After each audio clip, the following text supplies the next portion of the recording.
త్వరగా కొన్ని విలువైన సంగతులు విందాం. ప్రకటన గ్రంథము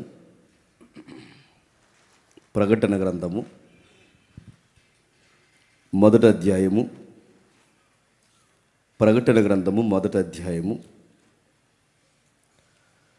మొదటి 3 వచనాలు చదువుకుందాం.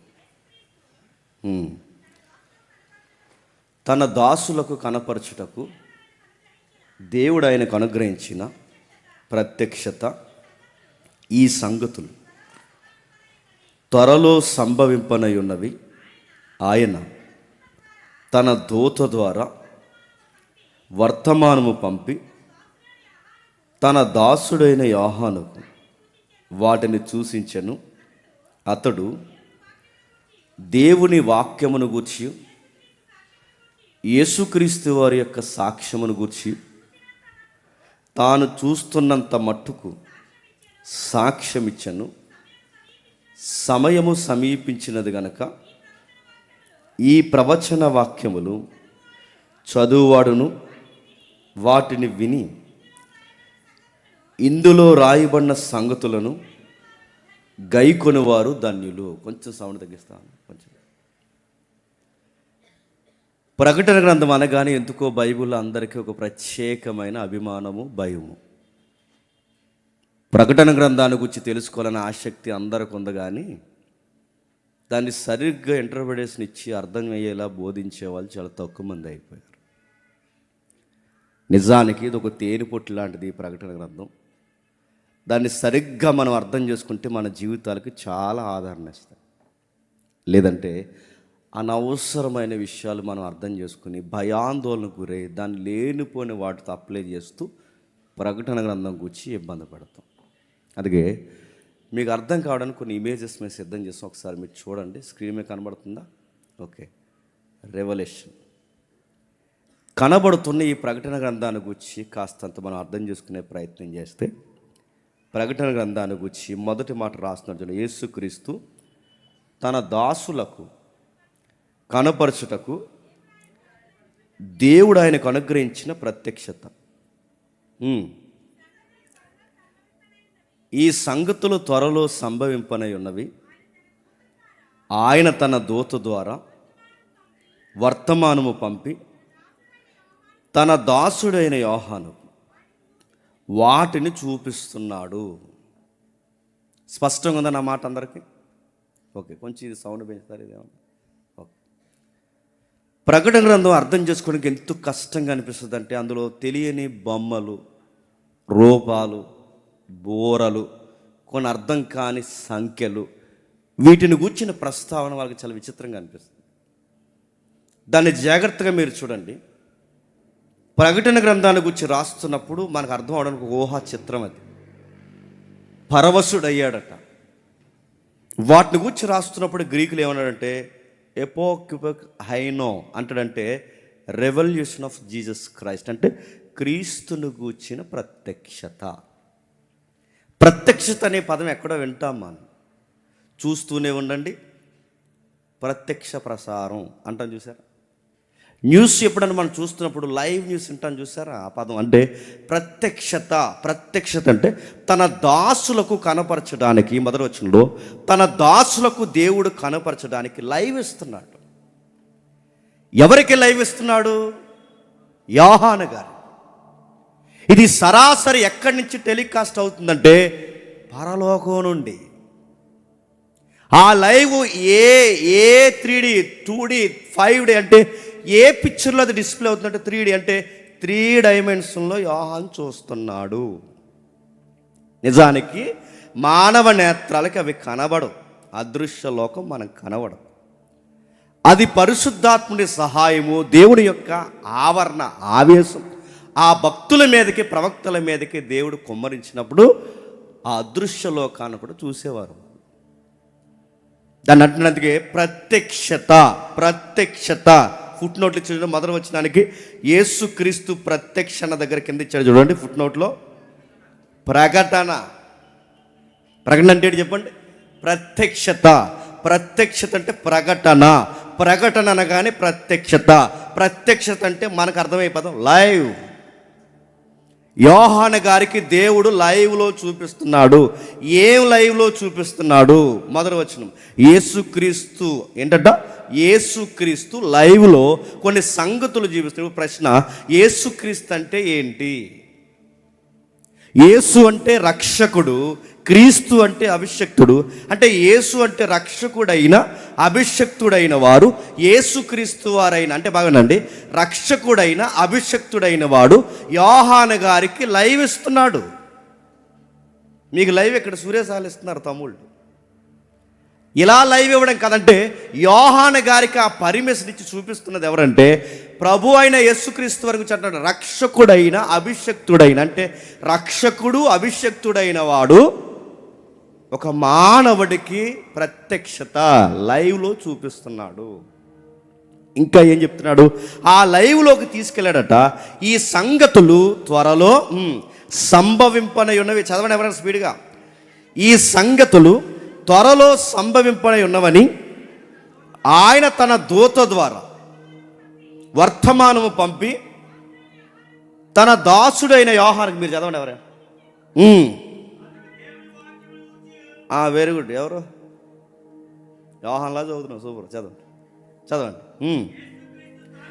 యేసుక్రీస్తు సాక్ష్యమును గూర్చియు తాను చూసినంత మట్టుకు సాక్ష్యం ఇచ్చిన ఈ సంగతులు బాగానండి త్వరలో సంభవింపనై ఉన్నవి. ఈ సంగతులు త్వరలో సంభవింపనై ఉన్నవని లైవ్లో దేవుడు ఎవరికి చూపిస్తున్నాడట? యోహాను గారు చూపిస్తున్నాడట.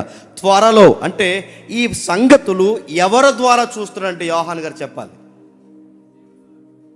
దూత ద్వారా. ప్రభు అయిన యేసుక్రీస్తు వారిని ఒక బిగ్ ఇమేజ్ ఉంది. ఆయన పర్మిషన్ ఇచ్చాడు ఈ అబ్బాయికి అంటే యోహానికి, ఈ సంగతులు లైవ్లో టెలికాస్ట్ అంటే లైవ్లో చూపించండి. ఈ లైవ్లో చూపిస్తున్నప్పుడు యోహాన్ని గైడ్ చేయడానికి ఒక గైడ్ కావాలి. ఇది ఈ సంగతి ఇది, ఈ సంగతులు త్వరలో సంభవింపనై ఉన్నాయి. ఇది ఆఫీసర్ సార్ చెప్పమన్నారు. ఆ సార్ ఎవరంటే ప్రభు అయిన యేసుక్రీస్తు వారు. ఆయన చెప్పిన ఆజ్ఞని నేను పాటించి ఒక గైడ్ని నేను, ఒక సర్వెంట్ నేనని యోహాన్ని గైడ్ చేస్తున్న గైడ్ ఎవరు? ఒక దూత. అంటే ఇక్కడ ముగ్గురు పాత్ర కనబడుతుంది. ఒకటి యోహాను చెప్పండి, 2 ప్రభు అయిన యేసుక్రీస్తు వారు చెప్పండి, 3 దూత. ఈ 3 మొదటి అధ్యాయంలో మనకు తారసపడుతుంది చూడండి. అంటే దూత ద్వారా ప్రభు చూపిస్తున్న అనేక సంగతులు అర్థమయ్యేలాగా యోహాన్ని గైడ్ చేయబడుతున్నాడు అన్నమాట. చాలామంది ప్రకటన గ్రంథం అనగానే అలాగేదో తన్మయత్వంలో రాసిన అనుకోకండి. ఆయన కనబడుతున్నాయి స్టెఫనుకి. ఇలా చూస్తే రాళ్ళు ఇచ్చి కొడుతున్నప్పుడు స్టెఫనుకి ఎలాగైతే దేవుడు సింహాసనం మీద కూర్చొని, దేవుడు సింహాసనం మీద కుడిపార్శ్వాన కుమారుడు కూర్చున్నాడని స్టెఫనుకి ఎలాగైతే లైవ్ కనబడిందో అలాగే కనబడుతుందంటే ఎవరికి? యోహాను గారు. కలొచ్చు కాదు, లేదా ఊహించుకొని కాదు, తన్మయత్వం కాదు. స్టెఫను ఎలా అయితే చూశాడో, పూర్వకాలపు భక్తులు ఎలా అయితే చూశారో, ఆ సీనాయి పర్వతం మీద మోసే అనేక పరసంబంధమైన విషయాలు ఎలాగైతే చూశాడో యోహాను కూడా అలాగే చూస్తున్నాడు. ఒక గంభీరమైన సత్యం ఏదో బయలుపరుస్తున్నట్టు మనకు అనిపిస్తుంది చూడండి. ఆ పుస్తకాలు చదువుతున్నప్పుడు ఆ రోడ్లేంటి, ఆ సింహాసనం ఏంటి, ఆ దేవదూతలేంటి, ఆ ప్రత్యక్షత ఏంటి, యోహానికి ఇవన్నీ చూపిస్తున్నప్పుడు ఏడో వచ్చినట్టున్నాడు. ఏం చూస్తున్నాడు? ప్రభు అయిన యేసుక్రీస్తు వారు ఉన్నాడు, దేవదూత ఉన్నాడు. ప్రభు అయిన యేసుక్రీస్తు వారు చూపిస్తున్న విషయాలు దేవదూత చూపిస్తుంది. ఆ చూపిస్తున్న విషయాలు యోహాను చూస్తున్నాడు. ఇప్పుడు ప్రశ్న, ఏం చూస్తున్నాడు? రెండో వచనం చెప్తున్నాడు చూడండి. అతడు దేవుని వాక్యమును గూర్చియు యేసుక్రీస్తు వారు గూర్చిన సాక్ష్యమును గూర్చియు తాను చూసినంత మటుకు. ఇప్పుడు చెప్పండి, లైవ్లో ఏం చూస్తున్నాడు చెప్పండి?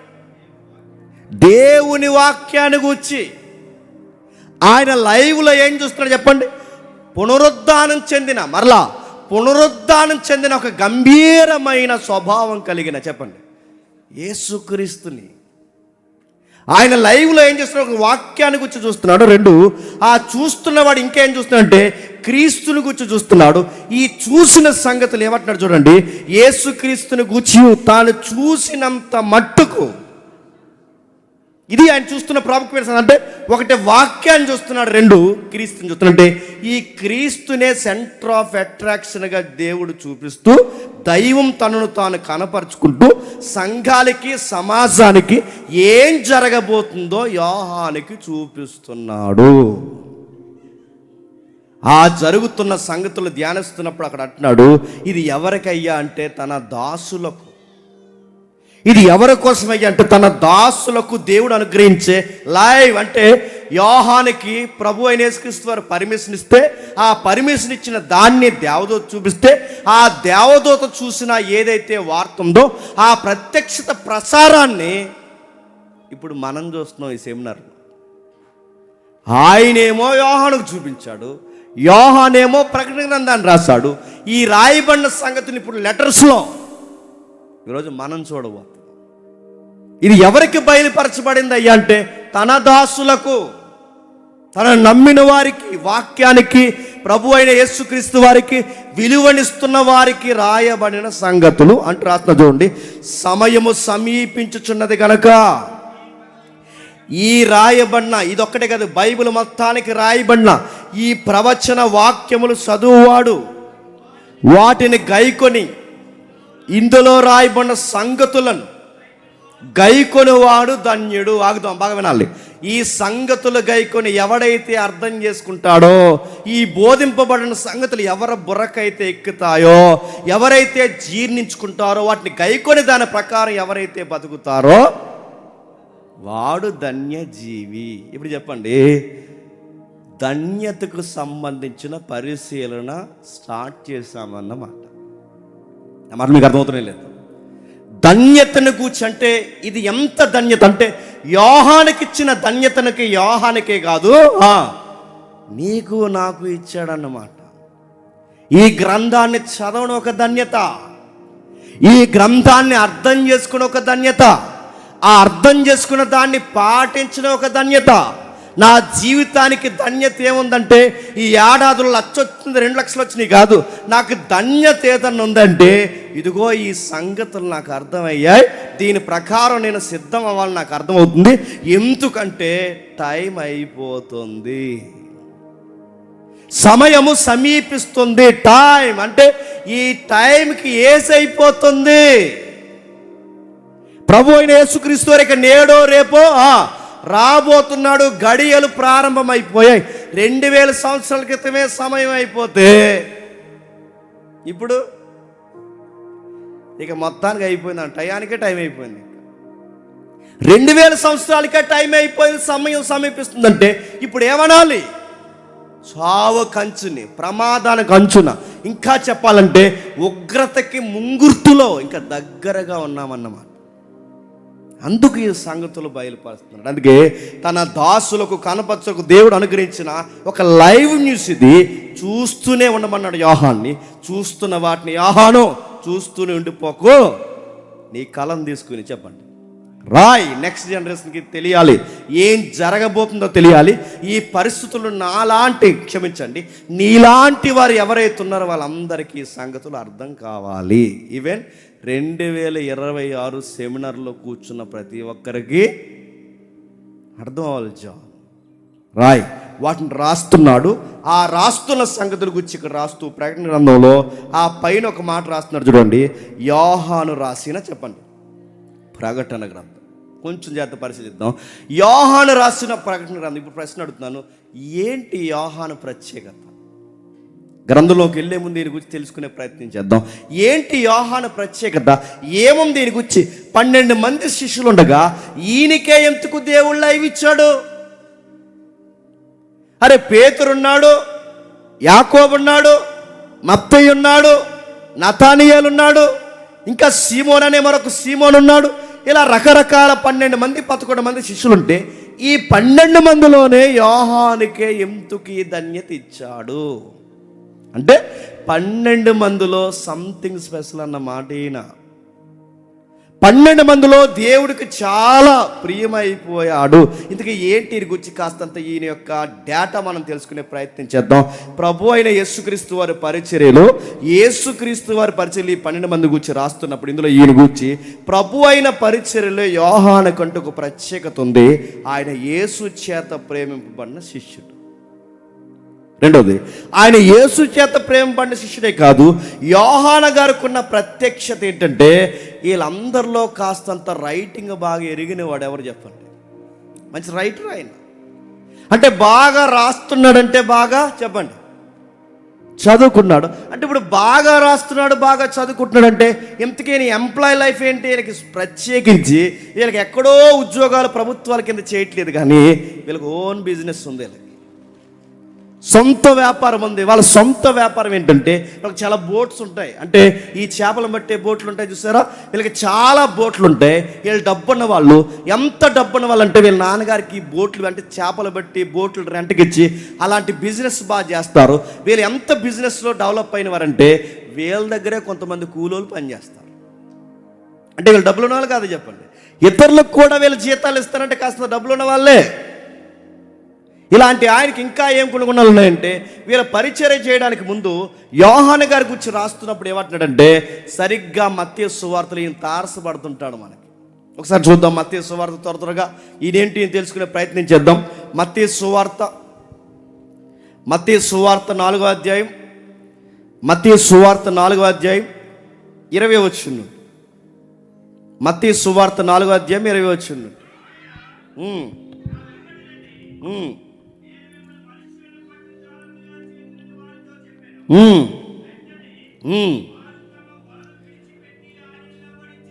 వెంటనే వారు తమ వలలు విడిచిపెట్టి వారిని వెంబడించిరి. ఆయన అక్కడి నుండి వెళ్ళి జబదయ కుమారులైన యాకోబు అతని సహోదరుడైన యోహాను అను 2 సహోదరులు తమ తండ్రి జబదయి యొద్ద దోణిలో తమ వలలు బాగు చేసుకొని చుండగా, అంటే వాళ్ళ తండ్రి గారికి ఒక సొంత బిజినెస్ ఉంది, ఆయనకంటూ సొంత బోట్లు ఉన్నాయి, ఆ బోట్లలో పనిచేసే మనుషులు ఉన్నారు, ఆ బిజినెస్ దగ్గరుండి చూసుకునే వ్యక్తులు ఎవరైనా ఉంటే వీళ్ళందరూ బ్రదర్స్ ఎవరైతే ఉన్నారో యోహాను యాకోబు ఉన్నారు. వీళ్ళిద్దరూ పనిచేస్తున్నప్పుడు ఇక్కడ చూడండి, ఇక్కడ డైరెక్ట్గా ప్రభు అయిన యేసుక్రీస్తు వారు పిలుస్తున్నప్పుడు 18వ వచనంలో యేసు గలిలయ సముద్ర తీరం నడుచుచు పేతురు అనబడిన సీమోను అతని సహోదరుడైన ఆంధ్రని 2 సహోదరులు సముద్రంలో వలవేడి చూసి వారి జాలర్లు ఆయనను ఎంబడి రండి, నేను మిమ్మల్ని మనుషుల పట్టు జాలర్లుగా చేతునని వారితో చెప్పాను. ఇప్పుడు చెప్పండి, మొట్టమొదటి పిలుస్తున్నది ఎవరిని? యోహాన్ని కాదు. మొట్టమొదటి పిలుస్తున్నది ఎవరిని? యాకోబుని కాదు. మొట్టమొదటి పిలుస్తున్నది ఎవరిని? ఇక్కడ పేతురుని. అంటే పేతురుని గారిని పిలుస్తున్నాడు. పేతురుని గారిని పిలిచేటప్పుడు ప్రభు ఎలా పిలిచాడంటే అప్పటికే రాత్రి అంతా చేపలు పట్టాడు. ఎవరు? పేతురు గారు. ఆయనకి ఏమీ పడలేదు. ఈ సందర్భం ఎక్కడ సందర్భం ఏదైతే ఉందో ఇదే సందర్భం మరలా మనకి ఎక్కడ కనబడుతుంది అంటే లూకా సువార్త 5వ అధ్యాయంలో మనకు కనబడుతుంది. చూద్దాం ఒకసారి, ఎందుకంటే మంచిది. ఒకసారి లూకా సువార్త 5వ అధ్యాయం, లూకా సువార్త 5వ అధ్యాయం, లూకా సువార్త 5వ అధ్యాయం మొదలు వచ్చి జన సమూహము దేవుని వాక్యము వినుచు ఆయన మీద పడుచుండగా ఆయన గిన్నె సరస్సు తీరమున నిలిచి 2 దోణులను చూసెను. జాలర్లు వాటిలో నుండి దిగి తమ వలలు కడుచు. ఇప్పుడు మీకు ఇన్ఫర్మేషన్ అర్థం అవ్వాలి. ఇందాక వలలు కడుగుతున్నది ఎవరు చెప్పాలి? యాకోబు యోహాను. అంటే మత్తయిలో వలలు కడుక్కుంటున్నది ఎవరు? యాకోబు యోహాను.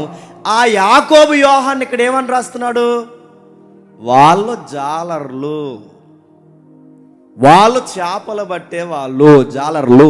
ఈ జాలర్లు అయిన వారితో కలిపి పార్ట్నర్ బిజినెస్ చేస్తున్నది ఎవరంటే పేతురు గారు. అందుకే వీళ్ళంతా ఉమ్మడి బిజినెస్ కనుక ఎక్కడో గలిలయ సరస్సు అంటే ఈ గలిలయ సముద్రం ఏదైతే ఉందో దీన్నే గిన్నెసెరత్ అంటారు, గలిలయ సముద్రం అంటారు. ఈ గిన్నెసెరత్ అనే దానికి సౌండ్ ఏంటంటే వేన. అంటే ఎప్పుడన్నా పైనుంచి మనం చూస్తే మ్యాప్లో ఎలా ఉంటుందంటే అది వేనలా ఉంటుంది. వేన ఉన్నది చూస్తారా, వేన కొడతారు చూస్తారా, అందుకే దాని పేరు ఎబ్రీ శబ్దంలో లేదా మూల పదాల్లో వేన అంటే వేనాకారంలో ఉండే సముద్రం, అందుకే దాని పేరు గిన్నెసెరత్. అంటే గిన్నెని కాదు, వేనని, వేనాకారంలో ఉన్న సముద్రం. ఆ సముద్రం మీద వీళ్ళు పనిచేస్తున్నారు. ఈ పనిచేస్తున్న ప్రభు అని యేసుక్రీస్తు పేతుని పిలవాలనుకుంటే ఈ పేతుని పిలుస్తున్నప్పుడు పేతురు గారి సీన్ జరుగుతుంది చూడండి. జాలర్లు వాటిలో నుండి దిగి తమ వలలు కడుగుచుండ్రి. ఆయన దోణెలలో సీమోనుదైన ఒక దోణి, అంటే ఈయనకి ఒక సొంత బోటు ఉంది, వాళ్ళకి సొంత బోట్లు ఉన్నాయి, వీళ్ళందరూ బోట్లు కలిపి పనిచేస్తున్నారు. అందుకే చూడండి 4-5 బోట్లు వాళ్ళు కలిస్తే కానీ చేపలు పట్టగలరా? అంటే యోహాను అలా వెళ్తాడు, యాకోబు ఇలా వెళ్తాడు, పేతురు ఇలా వెళ్తాడు. ఆ వల ఆ మాత్రం ఆవరణలు అలా వేస్తే కానీ అంత పెద్ద సముద్రంలో చేపలు దొరుకుతాయా? అందుకే వీళ్ళకి కలిసి బిజినెస్ చేస్తారు. ఒక మాట చెప్పాలంటే వీళ్ళకి కలిసి చేపలు పడతారు. అయితే వీళ్ళకి ఓన్ బిజినెస్ ఉంది. ఎవరికి? యోహాను యాకోబుకి. వాళ్ళతో కలిసి పనిచేసే మరొక పార్ట్నర్ ఎవరు? పేతురు గారు. వీళ్ళ దగ్గర కూలీలు కూడా పనిచేస్తారు. అక్కడ జరుగుతుంది, కిందకి రాసిన చూడండి. ఆయన దోణిలో సీమోనుదైన ఒక దోణి ఎక్కి దరి నుండి కొంచెం త్రోయమని అతను అడిగాను. కూర్చుని దోణిలో నుండి జనసమూహమంతటికి బోధించును. ఆయన బోధించిన చాలించిన తర్వాత నువ్వు దోణిను లోతునకు నడిపించి చేపల పట్టుటకు మీ వలలు వేయడని వారితో సీమంతో చెప్పాడు. ఇప్పుడు అడుగుతున్నాను, ఎవరో ముక్కు మొక్కం తెలియని వాడు ఇప్పుడు సడన్గా వచ్చి నా దోణెక్కి కొంచెంసేపు పక్కన ఉండి ఇక్కడి నుంచి నేను టీచింగ్ అంటే నేను బోధించాలి, కొంతసేపు నీ బోట్ రెంట్కి ఏవైనా అడిగితే నేను వెంటనే ఇస్తానా? నా మాట మీకు అర్థమవుతుంది లేదు. కొంతసేపు కూర్చుని వెళ్ళిపోయిన మీ కూర్చుని ఇమ్మంటే ఇస్తారా? నా మాట మీకు అర్థమవుతుంది. అంటే ఎవరో ముక్కు ముఖం తెలియని వాడు వచ్చి, ఆ ముక్కు ముఖం తెలియని వారు ఎవరో వచ్చి ఇప్పుడు బోట్ అడిగి తెచ్చేస్తున్నాడంటే ఇప్పుడు తెలుసు అంటారా తెలియదంటారా? తెలుసు పేతురుకి. అది ఇంకా మరి తెలిస్తే ఎందుకు ఇంకెమ్మడించలేదు? ప్రభువుని విన్నాడు, ప్రభువుని గురించి చెప్పిన సంగతులు ఆయన వింటున్నాడంటే పేతురు గారికి అంత దగ్గరగా క్రీస్తుని గురించి చెప్పేది ఎవరున్నారు? వీళ్ళ బ్రదర్ ఉన్నారు. ఎవరు? ఆంద్రయ్య బ్రదర్. నీకు విషయం చెప్పాలి. ఆంద్రయ్య ఎక్కడ వాడు? బాప్తిజం ఇచ్చి యోహాను ఉన్నాడుగా, ఆ యోహాను గారు మీకు అర్థమైపోయినా అర్థమైనట్టు చూడండి కొంచెం. ఆ యోహాను గారు ఎవరైతే ఉన్నారో ఆ యోహాను గారి శిష్యుడు ఎవరు? ఆంద్రయ్య. ఒకరోజు యోహాను గారు నడిచి వెళ్ళిపోతూ తన కూడా 2 శిష్యుని చూస్తే ఇదిగో ఇలా రండి, ఇదిగో లోక పాపములు మోసుకొని పోవు దేవుని గొర్రె పిల్ల అన్న దగ్గర నుండి యోహాను గారు వదిలేసి ఆయన వెనకాల పోయారు. ఎవరు? ఆంద్రయ్య మరొక శిష్యుడు. ఆ పోయిన వాడు కన్ఫర్మ్ అయ్యాడు నిజంగానే మెస్సయ్య అని. ఆ మెస్సయ్య అని కన్ఫర్మ్ అయిన తర్వాత వాళ్ళ అన్నయ్యకి చెప్తున్నాడు. ఎవరికి? పేతురుకి. అరే నిజంగా మెస్సయ్య వచ్చాడు, రాయబడిన ప్రవచనాలు నెరవేరుతున్నాయి, ఈ సంగతులు నిజం జరుగుతున్నాయన్న సంగతులు ఎప్పుడైతే యోహానుగా క్షమించండి పేతురు గారికి ఆంద్రయ్య గారు చెప్తున్నారో ఎంతో కొంత అవగాహన ఉంది కనుక నేను చెప్పిన ఈయనే అన్న అవగాహనకు వచ్చేసరికి ఆయన వచ్చి బోట్ అడుగుతున్నప్పుడు గౌరవంతో ఇచ్చాడు. ఊరకెవడో తెలుసు కనుక ఇచ్చాడు. ఆ తెలిసిన వాడు లోపలికి వెళ్ళాడు. ఆ వెళ్ళిన తర్వాత ఆయన ఏమంటాడు చూడండి. సీమోను వెళ్ళినవాడు, రాత్రంతయు మేము ప్రయాసపడుతుంది కానీ మాకేమీ దొరకలేదు. 4వ వచనంలో ఆయన బోధించిన చాలించిన తర్వాత నువ్వు దోణిని లోతునికి నడిపించి చేపల పట్టుటకు నీ వలలు వేయడని సీమోనుతో చెప్పగా, సీమోను ఏలినవాడా, రాత్రంతా మేము ప్రయాసపడుతాము కానీ మాకేమీ దొరకలేదు, అయినను నీ మాట చొప్పున వలలు వేస్తాం. ఇప్పుడు చెప్పండి, ఆ మాటకి అర్థం ఏంటి చెప్పనా? నీకు రాత్రులు బాగా వినండి, రాత్రంతా ప్రయాసపడ్డావు, మాకు చేపలు పడలేదు, కానీ నువ్వు ఎప్పుడొచ్చి వల్ల ఏమంటున్నావు? పగలేమంటున్నావు. నిజానికి చేపలు ఎప్పుడు పడతాయి? రాత్రులు పడతాయి. ఎక్కడో అట్టడుగు నుండి పోయిన చేప జీవరాశి అంతా ఉపరితలం మీదకి ఎప్పుడు వస్తుందో నైట్ టైం. అందుకే నైట్ టైమే చేపలు ఎక్కువ పడతారు, లేదు తెల్లవారుజామున పడతారు. ఎందుకు? ఆ టైంలో అవి పైన తిరుగుతాయి. ప్రభుత్వ ఈ మనిషి అంటున్నాడు, మేము రాత్రంతా ప్రయాసపడ్డాము. దాని అర్థం ఏంటి? పగలు చేపలు పడవ ప్రభు అని చెప్తున్నాడు. ఇది ఎలా ఉందంటే బాగా వినండి, ఎక్కడో తన ఎక్స్పీరియన్స్ని పేతురు గారు బయట ఎడుతున్నట్లేదు, ఎక్కడో తన అనుభవాన్ని ప్రభు ముందు పరిచయం చేస్తున్నట్టు అనిపించట్లేదు. వచ్చాడు, మాట్లాడుతున్నాడు. అయినను ఈ పడవ మేము పడకపోయినా ఎందుకు వేస్తున్నామంటే మా ఎక్స్పీరియన్స్ బట్టి పడవు, కానీ నువ్వు వేయమన్నావు కనుక వేస్తాం. నిజానికి ఈ మనిషికి చేపలు పడతాయని నమ్మకం ఉందా లేదా? పడవు. రాత్రులు చేపలు పడితే ఈ మనిషి వచ్చి పగలేయమంటున్నాడు. ఏదో చెప్పాడు మా తమ్ముడు లేదా మా ఆంధ్రే ఏదో మా మెస్సీ అని చెప్పాడు, ఈయన మాట పోగొట్టడం ఎందుకు, గౌరవం లేకుండా మాట్లాడడం ఎందుకు, అంతే ప్రజలందరికీ బోధకుడు ఉన్నాడు, కాస్త దీని గురించి చెప్తున్న మాట ఏదో విందామని గౌరవపదంగా ఏం చేశాడంటే లోపలికి వెళ్ళి వేసాడు. వారు అలాగ చేసి విస్తారమైన చేపలు పట్టారు. అందుచేత వాళ్ళ వలలు పగిలిపోచుండగా వారు ఏరొక దోణిలో తమ పాలివారు వచ్చి తమకు సహాయం చేయమని ప్రశ్న అడుగుతున్నాను.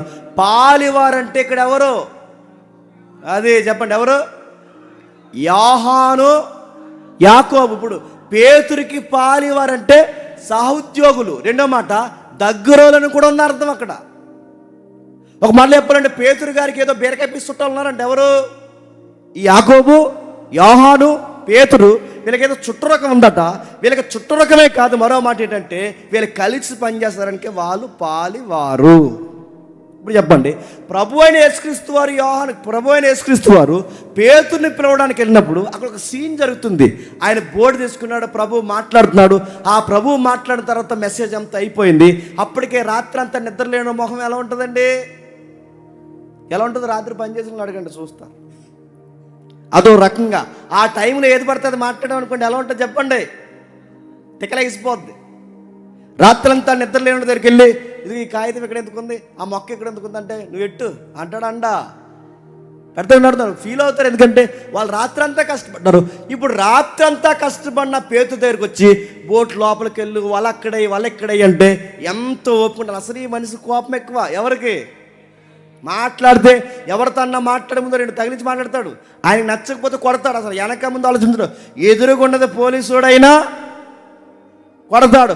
అలాంటి వాడు ఎంత ఓపికగా మాట్లాడుతున్నాడంటే ఎక్కడో కాస్త వాళ్ళ తమ్ముడు లేదా ఆంధ్రే గారు చెప్పిన మాటల మీద అవగాహన ఉంది.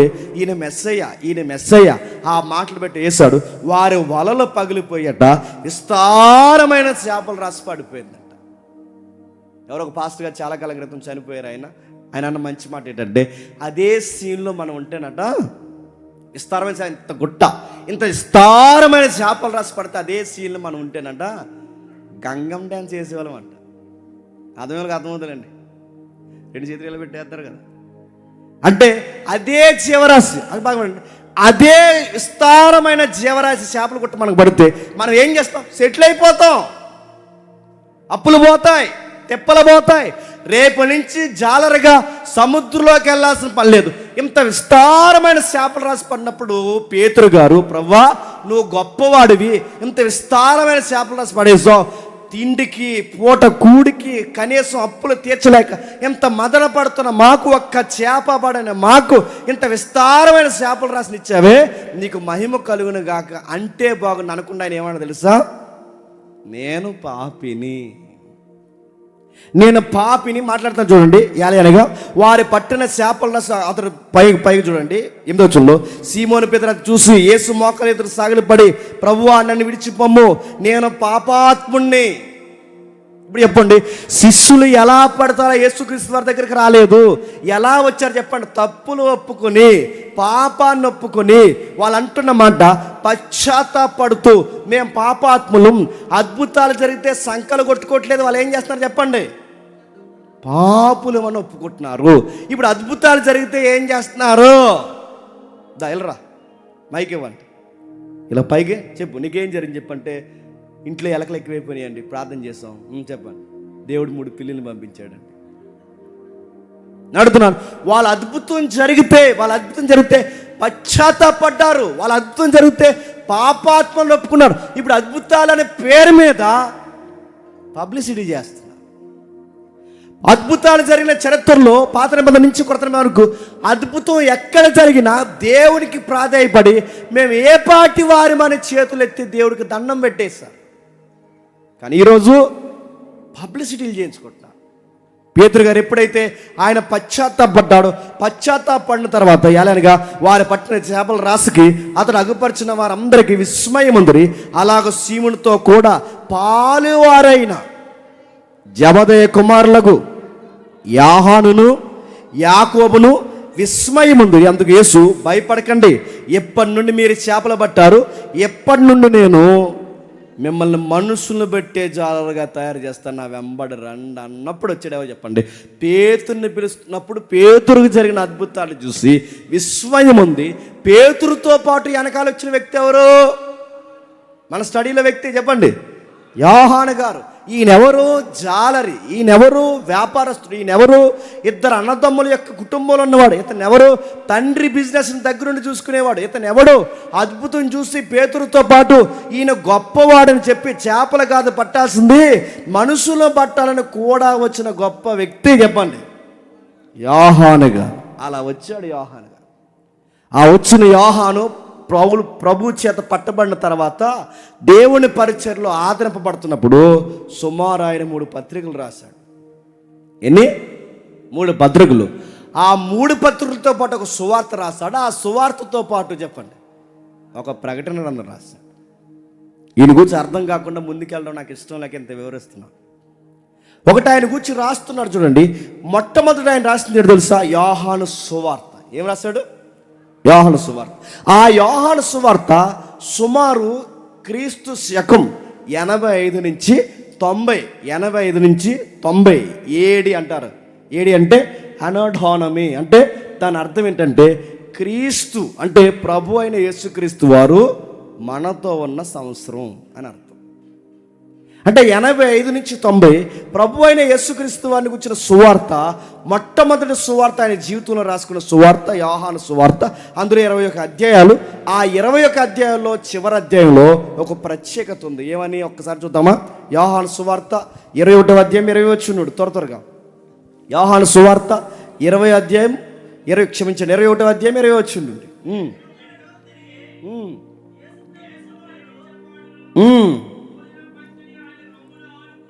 భోజన పంక్తిని ఆయన రొమ్మును ఆనుకొని, ప్రభువా నిన్ను అప్పగించిన వాడు ఎవడని అడిగిన వాడైన శిష్యుడు తమ వెంట వచ్చుట చూసి పేతురు అతన్ని చూసి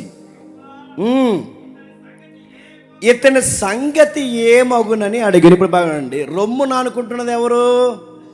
యోహాను గారు. యోహాను గారు రొమ్మును అనుకుంటే అక్కడ మాట్లాడుతున్నది ఎవరు? పేతురు గారు. అంటే వీళ్ళు ఎప్పుడు ఎక్కడున్న గుంపుగానే ఉండారు. అంటే చేపలు పట్టినా గుంపుగానే ఉన్నారు, పరిచర్య చేసినా గుంపుగానే ఉన్నారు. వీళ్ళు ఎక్కడికి వెళ్ళినా టీం వర్క్లోనే పనిచేస్తున్నారు. ఆ పని చేస్తున్నప్పుడు అక్కడ రాస్తున్నాడు చూడండి. ఆయన రాస్తూ అంటున్నాడు, యోహాను గారి గురించి అడుగుతాడట. ఆయన రొమ్ముని ఆనుకుంటున్నాడంటే మీకు అర్థం అవ్వాలి, యేసు ప్రభు రొమ్ముని యోహాను ఆనుకుంటున్నాడంటే ఎంత క్లోజ్ అయితే ఆనుకుంటాడండి. నా మాటలు అర్థమవుతుంది. ప్రభు ఇలా కూర్చున్నాడంటే వాళ్ళతో డిస్కషన్ చేస్తున్నాడు. ఆయన పునరుద్ధానం చెంది డిస్కషన్ చేస్తున్నప్పుడు, లేదా క్షమించండి, ఆయన శిష్యుల మధ్య కూర్చొని డిస్కషన్ చేస్తున్నప్పుడు ఆయన రొమ్మును ఆనుకొని వింటున్నాడంటే ఎంత క్లోజ్ సర్కిల్ ఉన్నవాడండి. ఎవరు పడితే వాళ్ళు రొమ్మును ఆనుకుంటూ ఊరుకుంటామా? ఇప్పుడు మీరు అందరూ వచ్చి నా మీద అనుకుంటాను అనుకుంటే ఏమంటాను? గెంటేస్తాను, ఏం చేస్తాను? మీరు అందరూ వచ్చి నా మీద అనుకుంటూ ఊరుకుంటాను నడుతున్నాను. నాకు ఎవరైనా దగ్గరకు ఉండాలన్నా, నా భుజాల మీద ఆనుకోవాలన్నా వాళ్ళు నాకు చాలా క్లోజ్ అవ్వాలి. ఒక మనిషి, ఒక స్నేహితుడు కానీ, ఒక జీవిత భాగస్వామి కానీ మనకి ఎంతో క్లోజ్ అయితే కానీ వాడి భుజాల మీద చేయలేం, వాడి భుజాల మీద మనం ఆనుకోలేం. వాడు ఎంతో మనకు క్లోజ్ అయితే కానీ వాడితో సరదాగా మనం చెయ్యి కలపలేము. ఏకంగా ప్రభు అయిన యేసుక్రీస్తు వారి భుజాల మీద చేతులేసి ఆయన రొమ్మును ఆనుకుంటున్నాడంటే ఈయనకి ఎంత క్లోజ్ సర్కిల్ ఉంటుంది. పైగా యోహాను గారిని ఏమంటారంటే, చరిత్ర ప్రకారం యోహాను గారిని చూస్తే యేసుక్రీస్తు వారిని చూసినట్టు ఉంటుందట, యేసుక్రీస్తు వారిని చూస్తే దగ్గరగా ఉంటారట. చూడడానికి వాళ్ళు చూస్తుంటే ఒకేలా చూస్తున్నట్టు అనిపిస్తారంటే వాళ్ళు చూడడానికి ఒకేలా కనిపిస్తారు. యోహాను గారు యేసుక్రీస్తు వారి దగ్గరలో ఉంటారు. పైగా 12 మంది శిష్యుల్లో ఈయన చాలా ప్రత్యేకమైన వాడు. ఆయన రాస్తున్నాడు. ఆ రోజుల్లో శిష్యుల్లో పాకుకుపోయిన వార్త ఏంటంటే, పేతురు అడిగాడు. పేతురు గారికి ప్రభు చెప్పాడు ఏమనంటే, పేతురు నీకు త్వరలో వయసు అయిపోతుంది, నీకు వయసు అయిపోయే టైంకి నువ్వేమవుతావంటే నీకు ఇష్టం కాని చోటికి మనుషులు నిన్ను ఈడ్చుకుపోతారు. కాస్త సమయం ఉండగానే నా గొర్రెల్ని మేపు. నువ్వు త్వరలో చనిపోతావు. నీకు వయసు అయిపోయిన తర్వాత ఏమవుద్దంటే, నీ వయసు అయిపోయిన తర్వాత నీకు ఇష్టం కాని మనుషులు వేరొక చోటుకి తీసుకెళ్ళిపోయి నీకు ఇష్టం కాని బట్టలు వేస్తారు, నీకు ఇష్టం కాని స్థలంలో కూర్చోబెడతారు. ఇప్పుడంటే కాళ్ళు చేతులు ఆడుతున్నా కనుక నీ ఇష్టం వచ్చినట్టు తిరుగుతున్నా, కానీ రేపు వయసు అయిపోయిన తర్వాత నీ జీవితం చివరిలో కనీసం నీకు ఇష్టం లేని ప్రదేశానికి కూడా తీసుకెళ్ళిపోతారు. నీకు ఇష్టం లేని బట్టలు కూడా వేస్తారు. చివరికి ఒకటి సహాయం లేకపోతే నువ్వు బట్టలు కూడా వేసుకోలేవు. ఇలా పేతురు కోసం ఎప్పుడైతే చెప్తున్నారో, పేతురు గారికి ఉన్న ఆందోళన ఏంటంటే, నా కోసం బాగానే చెప్పా ప్రభువా, చెప్పండి మరి ఆ కుర్రోడు సంగతి ఏంటి అని అడిగాడు. ఆ కుర్రోడు ఎవడక్కడ? పేతురు గారు కూడా వెళ్తున్నప్పుడు అంత స్కూల్ పిల్లోడు ఎవరిది? నా కోసం చెప్పు మరి ఆడు అన్నాడు. ఎవరు? నేను ఇలా చనిపోతానని చెప్పా ప్రభువా, మరి అతని సంగతి ఏంటంటే ప్రభు అన్నాడట, నీ సంగతి చూడు, అతని కోసం ఎందుకు? అయినా ఒక విషయం అడుగుతున్నాను పేతురు, నేను వచ్చే వరకు యోహాను ఉంటే నీకేంటి? ఈ మాట అన్నాడా? నేను వచ్చే వరకు ఈ మాట ఉంటే ఏంటని పేతురు అంటే, ఈ మాట మరి పేతురు గారికి ఎవరు చెప్పారు లేకపోతే అందరూ విన్నారు? మొత్తం మీద ఒక స్టోరీ అల్లేశారు. ఆ స్టోరీ ఏంటంటే, రెండో రాకడ వరకు ఎవరు చనిపోరాట అని అనేసి నడుతున్నాను. నిజానికి అర్థం అది కాదు, వాళ్ళు అలా అర్థం చేసుకున్నారు. రెండవ రాకడ వరకు యోహాను చనిపోడని వాళ్ళు అనుకున్నారు, కానీ నిజానికి అర్థం అది కాదు. కానీ గమ్మత్తు ఏంటంటే, 11 మంది హతసాక్ష్యానికి గురయ్యారు, కానీ ఆ 12వ మాత్రం చివరి వరకు బతికే ఉన్నాడు. కాస్తంత వయసు చివరి వరకు బతికిన వ్యక్తి ఎవరైనా ఉన్నారంటే యోహానే. అంటే యోహానికి ప్రత్యేకతలు ఉన్నాయి. ఆ ప్రత్యేకతలు ఆయన యోహాను సువార్త 85 నుంచి 90 వరకు రాశాడు. అందులో మొదటి పత్రిక రాశాడు. మొదటి పత్రిక రాసే టయానికి ఆయన ఒక టెస్ట్ మనీ బయటికి తీసుకొచ్చాడు.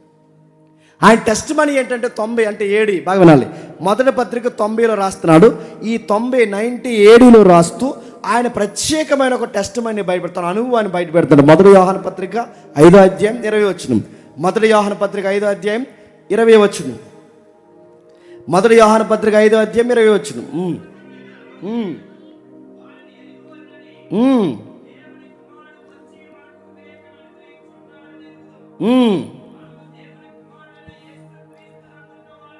ఇప్పుడు చెప్పండి, ఆయన సాక్ష్యం ఏంటంట? సత్యవంతుడు నిజ దేవుడైన యేసుక్రీస్తునందు మనం ఉన్నాము. ఇది మా సాక్ష్యం. సత్యవంతుడు నిజదేవుడైన యేసుక్రీస్తునందు మేము ఉన్నాము. ఇప్పుడు బాగుండండి, సత్యవంతుడు నిజదేవుడు అనే పదాలు వాడుతున్నాడంటే అప్పటికి యోహాను గారు ఈ పత్రిక రాసే సమయానికి అక్కడ ఎవరు అబద్ధాల దేవుడు ఉన్నాడనేగా. ఎవరు అబద్ధాల దేవుడు? ఎవరు? ఈ పత్రిక ముఖ్యంగా ఎక్కడున్నవారు రాస్తున్నారంటే ఎబిసి పరిసర ప్రాంతాల్లో ఉన్నవారు రాస్తున్నారంటే, మొదటి యోహాను పత్రిక మీరు గుడ్డిగా మైండ్లో పెట్టుకోండి. మొదటి యోహాను పత్రిక ఎబిసి సంఘంలో ఉన్న వరకు రాస్తున్నాడు, ఎబిసి ప్రాంతంలో రాస్తున్నాడు. అక్కడ ఎవరున్నారు? అర్తి మీద ఏముంది? ఎబిసి ప్రాంతంలో ఎవరున్నారు? విగ్రహాలు ఉన్నాయి. ఆ విగ్రహాలు ఒట్టివి, అవి ఆరాధనకు అర్హత లేనివి. ఆ విగ్రహాలు భయంకరమైనవి, ఆ విగ్రహాలు ఒట్టివి, వాటి జోలికి పోవద్దని చెప్పడానికి 21 వచనం అర్థం చూడండి. విగ్రహాల జోలికి పోకండి అంటే విగ్రహం ఒట్టిది అన్నాడంటే నిజమెవరు మరి? ప్రభు అయిన యేసుక్రీస్తు వారు. విగ్రహం అసత్యం అంటున్నాడంటే మరి సత్యం ఎవరు మరి? ప్రభు అయిన యేసు. అంటే ఈయన సత్యదేవుడు అనంటే అది అబద్ధము, ఈ నిజమన్నాడంటే అది అబద్ధము, ఇది నమ్మదగినది అన్నాడంటే అది అవిశ్వాసాన్ని గుర్తంటే విగ్రహాల జోలికి పోకండి. మొదటి యోహాను పత్రిక ఏ ఉద్దేశంతో రాస్తున్నాడంటే గమనించండి. మొదటి యోహాను పత్రిక విగ్రహారాధన చెయ్యొద్దు, విగ్రహాల జోలికి పోవద్దు, వాటికి సంబంధించినవి తినొద్దు, వాటితో మీరు కనీసం కలవద్దని చెప్పడానికి మొదటి యోహాను పత్రిక రాస్తున్నాడు.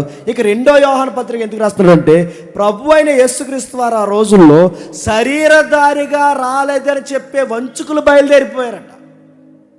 మన ఈ వారం కాకుండా అంతకు ముందు వారం నేను రాజమండ్రి చర్చిలో వాకింగ్ చెప్పాను. మరి ఎంతమంది విన్నారో, ఎంతమంది ఫాలో అయ్యారో నాకు తెలియదు.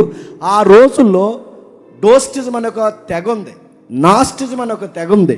ఈ తెగలు ఏం చేస్తాయంటే, ప్రభు అయిన యేసుక్రీస్తు వారట శరీరంతో రాలేదు, ఆయన కేవలం ఆత్మ కలిగిన వాడే, అనేక పాత నిబంధనలో కనబడ్డాడు. ఆ కనబడిన వాడు కూడా 12 మందికి అలా కనబడి వెళ్ళిపోయాడు తప్ప ఆయన శరీర రీతిగా రాలేదు, మరియమ్మకు పుట్టలేదు, ఇలాంటివి నమ్మొద్దు.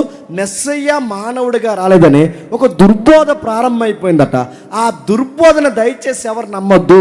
ఆ బోధ చేస్తున్న వాళ్ళ వంచుకులు. యేసుక్రీస్తు వారు శరీరుడిగా వచ్చాడు, దానికి మేమే సాక్షులు అని చెప్పడానికి రాసిన పత్రికే. చెప్పండి, రెండవ పత్రిక. మొదటి పత్రిక ఏంటి? విగ్రహాల జోలికి పోవద్దు. రెండవ పత్రిక ఏంటి? యేసు ప్రభు శరీరుడుగా వచ్చాడని నమ్మని ప్రతి ఒక్కడు వంచకుడు, వాడు క్రీస్తు విరోధి. వాడికి వందనవచనం కూడా చెప్పొద్దు, వాడికి శుభవాక్యాలు కూడా చెప్పొద్దు, వాడితో ఎలాంటి కనెక్షన్ పెట్టుకోవద్దు, అలాంటి దొంగల జోలికి పోవద్దు. యేసుక్రీస్తు వారు శరీరుగా వచ్చాడడానికి మేమే సాక్షులు. ఆయన సాక్షి అంటే ఆయన ఎక్స్ప్లెయిన్ చెప్తున్నాడు. మా చేతులతో మేము తాకాం, మా కళ్ళతో మేము చూసామంటే, ఆ మాటలు ఎందుకు వాడతాడు ఆయన? మా చేతులతో తాకి మా కళ్ళతో చూసామంటే దాని అర్థం ఏంటి? క్రీస్తుకి శరీరము ఉంది, ఆయన ఆత్మ కాదు. జ్యోతిలింగంలో ఆయన ఒక లింగం కాదు, పరమాత్ముల్లో ఆయన ఒక రేఖ కాదు. గ్రీకు బోధలు ఉన్నాయిగా, నా మాట మీకు అర్థమవుతుంది లేదో, గ్రీకు బోధలు ఉన్నాయి. ఆ గ్రీకు బోధల్లో ఎలాగైతే దేవుడు పరమాత్ముడిగా ఉన్నాడో అందులోంచి ఒక రేఖ అలా విడిపోయి ఆత్మగా వచ్చి కనబడి వెళ్ళిపోయిందని ఒక దుర్బోధ ఉంది. ఆ దుర్బోధలో యేసుక్రీస్తు వారు రేఖ కాదు, యేసుక్రీస్తు వారు పరమాత్ముడికి పుట్టినవాడు కాదు, యేసుక్రీస్తు వారు దైవమైన వాడు సశరీరిగా ఎలలోనికి వచ్చాడు. దానికి మేమే సాక్షులు. యేసుక్రీస్తు శరీరుడిగా రాలేదని ఎవడ చెప్పినా నమ్మొద్దని హెచ్చరించే పత్రిక చెప్పండి. రెండో పత్రిక. మొదటి పత్రిక ఏంటి? విగ్రహాల జోలికి పోవద్దు. ఇప్పుడు మూడో పత్రిక రాస్తాడు. ఏమని రాస్తాడు చూడండి. మూడో పత్రిక రాస్తూ మొదటి అధ్యాయం మొదటి వచనం త్వరగా. ఇది క్రీస్తు శకం 90, క్రీస్తు శకం 90లో రాస్తాడు. ఏమని? మొదటి అధ్యాయం మొదటి వచనం. పెద్దనైన నేను, కొంచెం యాక్టివ్గా ఉండే వాళ్ళు చదవండి, కొంచెం స్పీడ్గా చక్కగా చదవాలి, బిట్లుగా చదవాలి కాకుండా. పెద్దనైన నేను, హిస్టరీలో పెద్దనైన నేనంటే అప్పటికి పెద్దనైన నేనంటే అప్పటికి ఆయన వయసు ఎంత తెలుసా? 80 నుంచి 90 సంవత్సరాలు. ఈయన 90లో ఈ పత్రిక రాసే సమయానికి అప్పటికి 90 వచ్చినాయి ఆయనకి. అంటే ఈయనకి 90 ఏళ్ళ వయసు దగ్గరకు వచ్చింది. అప్పటికి ఆయన మూడో పత్రిక రాస్తున్నప్పుడు తోటి పెద్దనైన నేను సత్యమును బట్టి ప్రేమించు. అదే ఆ అడ్వర్టైజ్మెంట్ చదువు వద్దంటున్నాను, కరెక్ట్గా చదివా. మీరు చదవండి, మీరెంత చదవరు? పెద్దనైన నేను ప్రియుడైన గాయనకు శుభమని చెప్పు రాయినది, నీ ఆత్మ వర్ధిల్లొచ్చిన ప్రకారము నీవు అన్ని విషయాలు వర్ధిల్లు. ఇప్పుడు చెప్పండి. పెద్దనైన నేను తోటి పెద్దలకి నా పిల్లలకి రాస్తున్న సంగతులు ఏంటంటే, నాకు ఒక ప్రియుడు ఉన్నాడు, ఆ ప్రియుడిని అట్రాక్ట్ చేస్తున్న ఆ ప్రియుడి పేరు గాయి. ఆయనకి రాస్తున్న ఆ గాయకి రాస్తుదిగో నీ కోసం నేను చాలా సంగతులు విన్నాను, ఆ సంగతులు విన్నప్పుడు నాకు చాలా సంతోషం వేసింది. ఆ వినిన సంగతులు ఏంటంటే, నేను చెప్పిన బోధ ప్రకారం నువ్వు నడుస్తున్నావని నాకు చెప్పారు. ఒక ఆత్మీయ తండ్రిగా నాకు ఎంతకన్నా ఏం కావాలి? ఇప్పుడు మేము ఉన్నామండి, సెమినార్లో వచ్చిన తర్వాత ఇక్కడ విన్న మాటల తర్వాత వాళ్ళ ప్రవర్తన మారింది, వాళ్ళ విశ్వాసం మారింది, వాళ్ళు వెళుతున్న కార్యక్రమాలు చాలా మానేశారు, వాళ్ళు చాలా నీతి కలిగి జీవిస్తున్నారు అన్నప్పుడు ఈ మాట విన్నప్పుడు మాకు ఎలా ఉంటుందండి? ఆనందం. యోహాను గారు కూడా నా దగ్గర నుంచి వెళ్ళిన శిష్యుడు సువార్త చేస్తుంటే ఆయన దగ్గరికి మరి కొంతమంది వస్తే ఆ కొంతమంది గాయ కోసం చెప్పారట, ఇదిగో మీ శిష్యుడు ఉన్నారు సార్ అక్కడ, వీళ్ళు ఎరుసలేం పట్టణంలో ఉన్నారు. అప్పటికి ఎవరు? యోహాను గారు.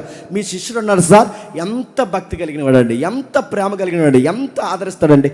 ఆయన గురించి మేము వింటున్నప్పుడు ఎంత నిజంగా ఆదరించబడ్డాం, ఆయన మమ్మల్ని పిలిచిన చూసిన విధానం చూసినప్పుడు ఎంత మమ్మల్ని ప్రేమిస్తాడు అన్నప్పుడు నిజంగా మీ శిష్యుడు అంటే మీ శిష్యుడిలాగా ఉన్నాడు, సత్యమును బట్టి నడుస్తున్నాడు అని. కానీ ఈ వార్త ఎవరు చెప్తున్నారట? యోహాను గారు చెప్తే యోహాను గారు అన్నారట లెటర్ రాస్తూ, నీ గురించి ఇతరులు ఇలా సాక్ష్యం చెప్తున్నప్పుడు నాకు చాలా ఆనందంగా కలుగుతుంది. ఇప్పుడు చెప్పండి.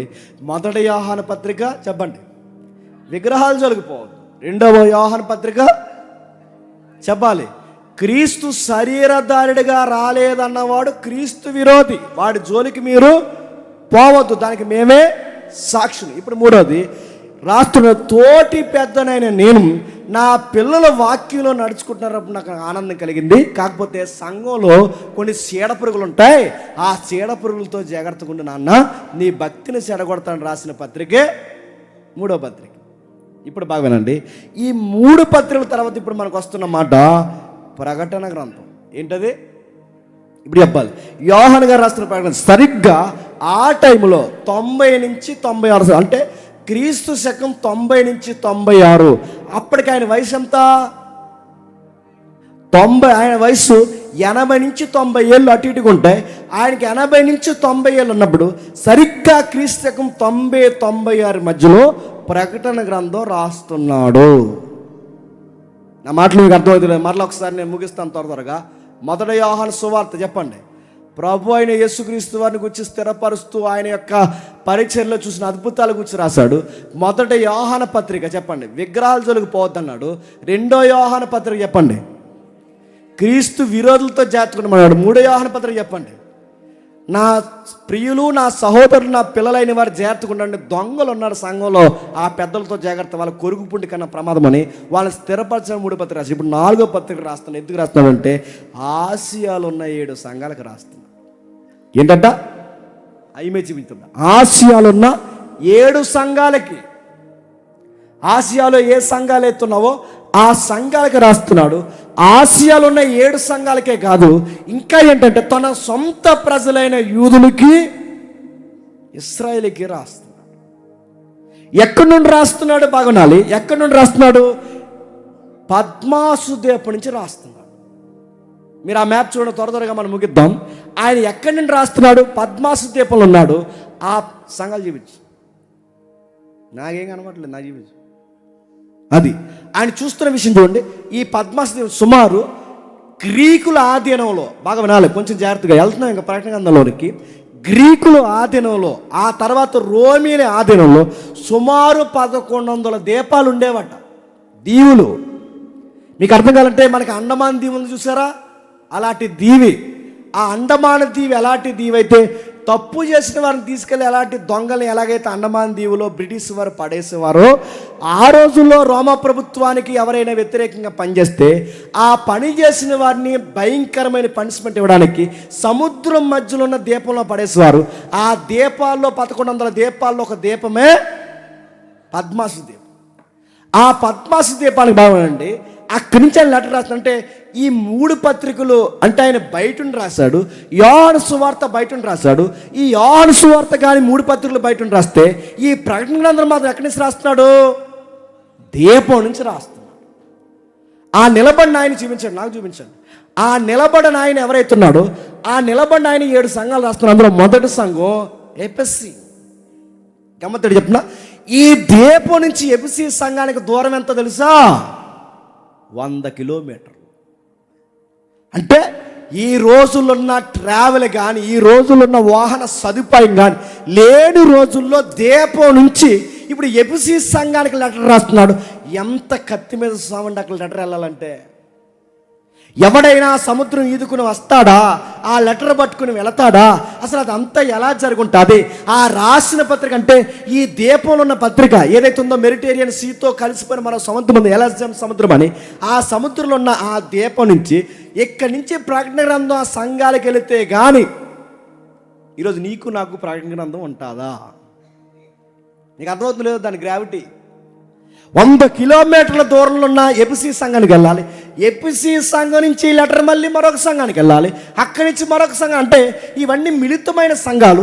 ఈ సంఘాలన్నీ ఎక్కడున్నాయంటే అక్కడ రాసిన చూడండి,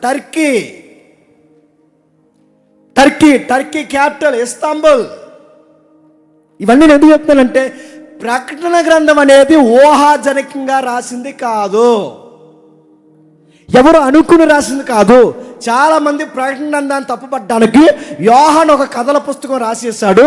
హాలీవుడ్లో స్టోరీస్ ఎలాగైతే ఉంటాయో, హాలీవుడ్లో నక్షత్రాలు చంద్రుడి మీద కథలు ఎలాగైతే తీస్తారో అలాంటి స్టోరీ 12 మంది శిష్యుల్లో ఈ పెద్ద మనిషి రాసేసాడని ఆర్కియలాజికల్ ఎవిడెన్స్ ఎదికే సైంటిస్టులు కొంతమంది ఈ గ్రంథాన్ని తప్పుపట్టదామని తెర మీదకి వచ్చారంట. కావాలంటే హిస్టరీ చదువుకోండి. ఈ గ్రంథం తప్పు, 12 మంది శిష్యుల్లో యోహాను రాసిన ఈ గ్రంథం తప్పని, ఇది తప్పని ప్రూవ్ చేయడానికి వాళ్ళు తీసుకున్న మొదటి పాయింట్లు ఏంటో తెలుసా? అసలు ఇందులో రాసిన 7 సంఘాలు నిజంగా ఉన్నాయా లేదా చూడాలని పరిశీలిస్తే అవి నిజంగానే టర్కీలో ఉన్నాయి. అవి నిజంగా 7 సంఘాలు టర్కీలో ఉన్నాయి. అంటే యోహాను చెప్పిన 7 సంఘాలు నిజంగా ఒకవేళ లేకపోతే యోహాను చెప్పిన గ్రంథం కూడా అబద్ధం. ఒకవేళ యోహాను చెప్తున్న సంగతులు నిజమైతే, ఆ సంఘాలు నిజమైతే, ఇప్పుడు యోహాను రాసిన ప్రకటన గ్రంథం నిజం. అన్నమాట మీకు అర్థమవుతుంది అంటే. అందుకే చూడండి, ఇప్పటికీ మనకు వరల్డ్ మ్యాప్తో సహా కనబడుతుంది. మీ దగ్గర ఎప్పుడైనా గ్లోబ్ ఉంటే ఒకసారి దాన్ని అలా తిప్పు చూడండి. ఆ దీపం, ఆ ఎలిజబెత్ సముద్రం ఏదైతే ఉందో, ఆ సముద్రం మెడిటేరియన్ సీ, వాటితో కలిసి సముద్రాలు, యోహాన్ గారు ఉన్న దీపం, అక్కడి నుంచి ఎపిసి ఎంత దూరం, ఆ టర్కీ ఎంత దూరం, ఆ సార్దిస్ సంఘం ఎంత దూరం, ఈ 7 సంఘాలు మీరు గుర్తించండి. ఇవన్నీ జంట నగరాల్లో అక్కడక్కడే మనకు కనబడతాయి. వీటికి లెటర్ రాస్తున్నాడు ఆయన. అంటే ప్రకటన గ్రంథం అనేది ఎవరికి రాస్తున్నాడంటే, బాగా వినాలి, 7 సంఘాలకు రాస్తున్నాడు. రెండో పాయింట్ ఎవరికి రాస్తున్నాడంటే ఇశ్రాయేలుకి, యూదులకి రాస్తున్నాడు. ఈ 2 పాయింట్ల మీద రాస్తూ ఎవరికి రాస్తున్నాడు, ఎప్పుడు రాస్తాడు, ఈ 7 సంఘాలు ఎప్పుడు ఏర్పడ్డాయి, దీన్ని ఎవరు కట్టారు, ఇవన్నీ మనం ముందుకెళ్ళగలి చూస్తాం. ఈ 7 సంఘాలు ఎప్పుడు ఏర్పడ్డాయి అంటే, మీరు అపోస్తులు గారిని చదవడం మీకు ఐడియా ఉందనుకుంటున్నాను. సంఘం చెదిరిపోతుంది 8వ అధ్యాయం తర్వాత, మీకు తెలుసుగా. సంఘం 8వ అధ్యాయం తర్వాత అంటే అపోస్తుల కార్యం 8వ అధ్యాయం తర్వాత చెదిరిపోతుంది. ఎందుకు? స్తెఫనుకి కలిగిన గొప్ప హింసను బట్టి, ఆ తర్వాత ప్రభుత్వాలు, మత పెద్దలు తిరగబడుతున్న విధానాన్ని బట్టి సంఘం యెరూషలేములో నిలబడలేకపోతుంది. వచనం, అధ్యాయం వచనం, అపోస్తుల కార్యం 8వ అధ్యాయం మొదలు వచనం. గొప్ప హింస కలిగినందున అపోస్తులు తప్ప అందరూ యోదయ సమరయ దేశముల యందు చెదిరిపోయిరి. భక్తి గల మనుషులు స్తెఫనును సమాధి చేసి అతన్ని గూర్చి బహుగా ప్రాలాపించిరి. సౌలైతే ఇంటంటా చొచ్చి పురుషులను స్త్రీలను ఈడ్చుకుపోయి సరసాల్లో వేయించి సంఘమును పాడిన. బాగా వినాలి, సంఘం, యెరూషలేము సంఘం 3,000-4,000 మందితో వర్ధెల్లిపోతుంది. ఆ వర్ధెల్లిపోయిన సంఘంలో సుఖం ఎక్కువైపోయింది. ఆ సుఖం ఎక్కువైపోయిన సంఘానికి దేవుడు బుద్ధి చెప్పాడు. పేతురు గారు ప్రసంగం చెప్తే తీసుకున్న వాళ్ళు బాప్టిజం సంఖ్య ఎంతంట? 3,000 మంది. అదే ఇట్టాం రెఫరెన్స్ అక్కడ. 3,000 మంది కాకుండా రోజుకో 30 మంది తీసుకుంటారని. అదే బాగా వినండి, 3,000 మంది తీసుకుంటే ఆ 3,000 మందికి ఇంకా కలిపితే 4-5 ఎంత సంఘం పెరిగిపోయిన తర్వాత సంఘం భోజనాల దగ్గర గొడవలు పెట్టుకుని సుఖాలకు అలవాటు పడిపోయి ప్రాంతీయత, భాష వ్యత్యాసాలు, గ్రీకులు, యూదులు ఇలాంటి తారతమ్యాలు వచ్చినప్పుడు దేవుడు ఏం చేశాడంటే ఆ అల్లరిని చెదరగొట్టడానికి, సంఘానికి భారం నేర్పించడానికి దేవుడు అప్పుడప్పుడు ఇలా బాగా వాడబడే వారిని తీసుకెళ్ళిపోతాడు. గుర్తుపెట్టుకోండి, కొంతమంది సేవకులు ఎందుకు చనిపోతున్నారంటే సంఘం నిద్రపోయిన సంఘాన్ని లేపాలంటే దేవుని కోసం బలంగా వాడబడే సంఘంలో ఉన్న దేవుని బిడ్డలను దేవుడు చెప్పండి తీసుకెళ్ళిపోతాడు. అప్పుడైనా మెలకు రావాలని స్తెఫను తీసుకెళ్ళిపోయాడు. స్తెఫను సమాధి చేసి వచ్చి ఆ సమాధి ఆరక ముందే అమ్మాయి అనుకునే లోపు ఈ మనిషి రాక్షసుల మీద అడిపోతున్నాడు. ఎవరు? ఇంట్లో ప్రార్థన జరుగుతున్నాడు కానీ రండ్రా వాళ్ళ సంగతి తేలుతుందని చెప్పి ఆ స్త్రీలను కూడా బయటికి లేకున్నాడు, పురుషులను బయటికి లేకున్నాడు. అసలు జాలి కనికలేదంట. ఈ తాకిడికి, మత తాకిడికి, ప్రభుత్వం తాకిడికి, ఇలాంటి అంతర్గతమైన గొడవలకి తట్టుకోలేక ఇక్కడ ఉండే కన్నా ఏదైనా ప్రాంతానికి పోదని చెదిరిపోతే, ఆ చెదిరిపోయిన ఆయా ప్రాంతాలకు పోతే వారిని పౌలు ఆయా కాలంలో కొన్ని సంఘాలను దర్శిస్తే, ఆ పౌలు శిష్యులు కూడా వెనకాల దర్శిస్తే, ఆ చెదిరిపోయిన వీళ్ళందరూ కలిసి మొత్తం మీద టర్కీలో 7 సంఘాలుగా ఫామ్ అయ్యాయి. ఆ చెదిరిపోయిన 7 సంఘాలకు రాస్తానంటే వీళ్ళెప్పుడు చెదిరిపోయారు? క్రీస్తు శకం 70లో. ఇంకా చెదిరిపోవడానికి కారణం ఏంటంటే క్రీస్తు శకం 70లో యెరూషలేము మీదకి భయంకరమైన విపత్తు వచ్చింది. యెరూషలేముని తగలెట్టేశాడు. ఎవరు? రోమా చక్రవర్తి. ఎవరైతే కైసరు ఉన్నాడో ఆ కైసరు యెరూషలేము పట్టణాన్ని, దేవాలయాన్ని ఎప్పుడైతే తగలబెట్టారో ఇక్కడ ఉండలేమని చెప్పి బతుకుని కడుపుని చేత్తో పట్టుకుని ప్రాణాలు గుప్పెట్లో పెట్టుకుని అక్కడి నుంచి పరారైపోయారు. అంటే ముందు కలిగిన శ్రమలకి, ఇప్పుడు ప్రభుత్వం వల్ల కలుగుతున్న శ్రమలకి, అంటే మతం వల్ల కలుగుతున్న శ్రమలకి, ప్రభుత్వం వల్ల కలుగుతున్న శ్రమలకి ఉండలేక పారిపోయిన వారు ఆ పారిపోయిన అక్కడక్కడ ప్రార్థనలు పెట్టుకుంటే ఆ ప్రార్థనలు కాస్త గుంపులైతే, ఆ గుంపులు కాస్త సంఘాలైతే, ఆ సంఘాలకి యోహాను పత్రికలు రాస్తున్నాడు. అదే ప్రకటన గ్రంథం. ఎవరికి రాస్తున్నాడు భావనండి? ఎవరికి రాస్తున్నాడు యోహాను అంటే సంఘాలకు రాస్తున్నాడు. ఆ మాటల్లో ఒక మాట అంటున్నాడు చూడండి. అక్కడ రాస్తున్నప్పుడు నేను చూశాను. ప్రకటన గ్రంథంలో రిపీటెడ్ కనబడే మాట చెప్తున్నా, నేను చూశాను. ఎన్నిసార్లు చూసాడట? సుమారు 45 సార్లు చూసాడట. ఎన్నిసార్లు? నేను ముగిస్తున్నాను. 45 సార్లు చూసాడు. ఏం చూసావు? యేసును గుచ్చియు, చెప్పండి, ఆయన గుచ్చి సాక్ష్యమును గుచ్చియు, ఆయన వాక్యమును గుచ్చియు, సంఘ భవిష్యత్తును గుర్చి, జరగబోయే సంగతుల గురించి నేను చూస్తున్నాను. దాంట్లో గ్రీకులో ఐషే అంటాడంటే, గ్రీకులో నేను చూస్తున్నా. ఎన్నిసార్లు? 45 సార్లు పైనే చూశాడట. ఐష అంటే 45 సార్లు పైన, అంటే నేను చూస్తున్నా, నేను ఇదిగో చూస్తున్నా. ఏం చూస్తున్నా? వాక్యాన్ని గురించి చూస్తున్నా, ప్రభువుని గురించి చూస్తున్నా, ఇంకా జరగబోయే సంగతులు చూస్తున్నా, పరిస్థితి ఎంత గొడ్డుబారిపోయిందో చూస్తున్నా. ఈ మధ్య ప్రభు ఏమై ఉన్నాడో నేను చూస్తున్నా. ఆ చూస్తున్నది నేను రాస్తున్నా. పత్రికలు ఏ ఉద్దేశంతో రాసిన మనకు అర్థమైంది. ఇప్పుడు ప్రకటన గ్రంథం సంఘాలను బలపరచడానికి రాస్తున్నాడు. ఆ రాస్తున్న సంగతిని ఎవరు చూపిస్తున్నారంటే చెప్పండి, దూత చూపిస్తుంది. 22 అధ్యాయం 9 వచ్చిన ముగిద్దాం చూడండి. 22 అధ్యాయం, అదే ప్రకటన గ్రంథం 22 అధ్యాయం 8-9 వచ్చినాలు చూద్దాం ఒకసారి. యోహాను నేను ఈ సంగతులను ఇనినవాడిని నేను విని చూసినప్పుడు వాటిని నాకు చూపిస్తున్నా. చెప్పండి, దూత పాదాల యొద్ద పడిపోయాను. చెప్పండి, నేను వింటున్నాను. చెప్పండి, నేను చూస్తున్నాను. ఏదో తన్మయత్వంలో కాదు, నాకు లైవ్లో కనబడుతుంది. ప్రత్యక్షత అంటే ఏంటి? లైవ్. నాకు 3D లైవ్లో కనబడుతుంది. అదిగో సింహాసనం మీద దేవుడు, దేవదూతలు, ఈ గంభీరత, భవిష్యత్తు ఇవన్నీ నాకు కనబడుతున్నాయి. నేను లైవ్లో చూస్తున్నాను. అక్కడ బోర శబ్దాలు చెప్పండి వింటున్నా. ఈ వింటున్నవి చూస్తున్న నేను రాస్తున్నా. ఈ గైడ్ చేస్తున్న దూతను చూసారా? ఈ దూత వచ్చి ఎప్పుడైతే మాట్లాడుతుందో ఆ దూత పాదాల మీద పడిపోయారట. ఎవరు? యోహాను గారు. ఆ దూత పాదాల మీద పడిపోతే యోహాను గారితో దూత అంటుంది, వద్దు సుమి, చెప్పండి, నేను నీతోను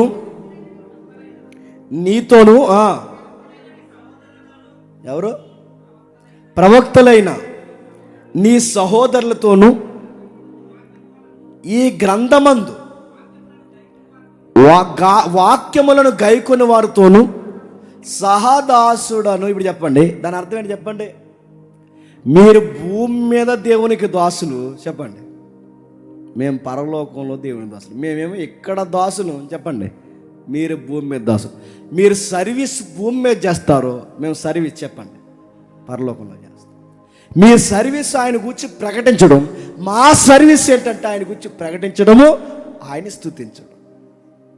అందుకే చెప్తున్నాడు, మేము ఎక్కడ స్తుతిస్తాం, మీరు భూలోకంలో చూస్తారు. నన్ను ఏదో గంభీరంగా చూసి నేను ఏదో దేవుని తరపున వచ్చిన ఒక పెద్ద మహిమను అనుకోకు, నేను కూడా సర్వెంట్.